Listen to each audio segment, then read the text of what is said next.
திருப்பரங்குன்றம் மலை உச்சியில் உள்ள தீப தூணில் தீபம் ஏற்றுவது தொடர்பான விவகாரம் கோர்ட்டில் நிலுவையில் உள்ளது. அது நில அளவைக்கல் என திமுகவினர் ஆதாரமற்ற பொய்களை கூறி வருகின்றனர். ஆனால் அது தீபத்தூண் என்கிற ஆதாரம் தமிழக அரசு வெளியிட்ட புத்தகத்திலேயே இடம்பெற்றுள்ளது.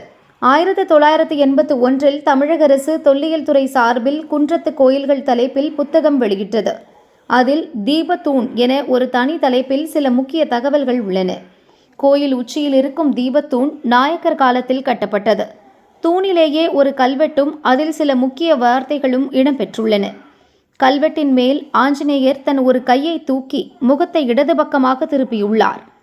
திருப்பரங்குன்றம் மூலவர் சன்னதிக்கு நேராகவும் இந்த தூண் கட்டப்பட்டுள்ளது. சிவ புண்ணியவான்கள் இந்த தூணில் விளக்கு ஏற்றி வழிபாடு நடத்தியதும் கல்வெட்டில் பொறிக்கப்பட்டுள்ளது.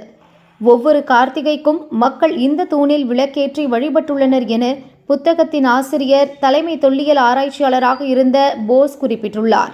திருப்பரங்குன்றம் மலையில் உள்ள தூணில் நமது தமிழக தொல்லியல் துறையால் அங்கீகரிக்கப்பட்ட அந்த கால எழுத்துக்களில் இது தீபத்தூண், எந்த ஒரு இந்து சைவ பிரிவை சேர்ந்தவர்கள் தீபம் ஏற்ற முடியும் என விவரமாக உள்ளது.